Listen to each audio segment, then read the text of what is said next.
ಹಾಲಿನ ಪ್ರೋತ್ಸಾಹಧನವನ್ನು ಕಳೆದ ಸಾರಿ ಬೆಲೆ ಏರಿಕೆ ಮಾಡಿದ ಸಂದರ್ಭದಲ್ಲಿ ರೈತರಿಗೆ ಕೊಡಬೇಕು ಅಂತ ಕೇಳಿದ್ವಿ.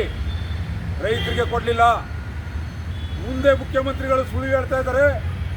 ಸುಳಿವನ್ನು ನೀಡಿ ಹಾಲಿನ ಪ್ರೋತ್ಸಾಹಧನ ಏರಿಕೆ ಆದರೆ ನಾವು ಅದನ್ನು ರೈತರಿಗೆ ಕೊಡ್ತೀವಿ ಅಂತೇಳಿ ರೈತರ ಹೆಸರಲ್ಲಿ ಹಾಲಿನ ಪ್ರೋತ್ಸಾಹಧನವನ್ನು ದರವನ್ನು ಏರಿಕೆ ಮಾಡಿ ರೈತರಿಗೆ ಕೊಡಲಿಲ್ಲ ಅಂತ ಹೇಳಿದ್ರೆ ಈ ರಾಜ್ಯದಲ್ಲಿ ರೈತರಿಗೆ ಮಾಡಿದಂಥ ದ್ರೋಹ ಆಗ್ತದೆ. ಮುಖ್ಯಮಂತ್ರಿಗಳೇ, ನೀವು ಏನಿವತ್ತು 5 ರೂಪಾಯಿ ಪ್ರೋತ್ಸಾಹ ಅನ್ನೋದು 700-800 ಕೋಟಿ ರೂಪಾಯಿ ರೈತರಿಗೆ ಬರಬೇಕು. ಆ ಹಣವನ್ನು ಇನ್ನೂ ಕೊಟ್ಟಿಲ್ಲ ರೈತರಿಗೆ. ಕಬ್ಬಿನ ಇಳುವರಿಯಲ್ಲಿ ಮೋಸ ಆಗ್ತಾ ಇದೆ. ಕಾರ್ಖಾನೆಗಳು ತೂಕದಲ್ಲಿ ಮೋಸ ಮಾಡ್ತಾ ಇದ್ದಾವೆ. ಸಾಗಾಣಿಕೆ ವೆಚ್ಚದಲ್ಲಿ ಮೋಸ ಆಗ್ತಾ ಇದೆ.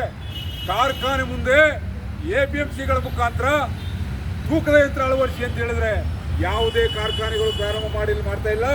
ಸರ್ಕಾರ ಅದ್ರ ಬಗ್ಗೆ ಕ್ರಮ ಕೈಗೊಳ್ತಾ ಇಲ್ಲ. ಯಾಕೆ? ಯಾರು ನಿಮಗೆ ನಷ್ಟ ಆಗ್ತದಾ?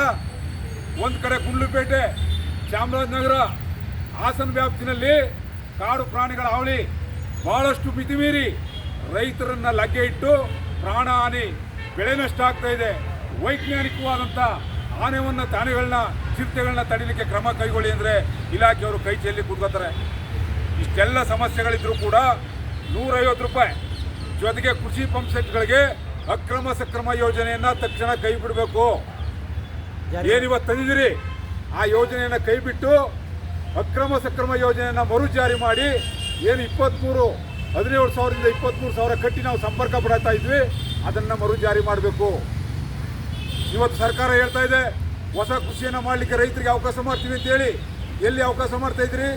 ರೈತರು ಇವತ್ತು 3-4 ಲಕ್ಷವನ್ನು ಕಟ್ಟಬೇಕಾಗಿದೆ. ಸಕ್ರಮ ಯೋಜನೆಯನ್ನು ಪಡಿಬೇಕಾದ್ರೆ 3-4 ಲಕ್ಷಗಳನ್ನು ಕಟ್ಟಿ ರೈತ ಸಂಪರ್ಕ ಪಡಿಬೇಕಾದಂಥ ಪರಿಸ್ಥಿತಿ ಬಂದಿದೆ ಬಂಧುಗಳೇ.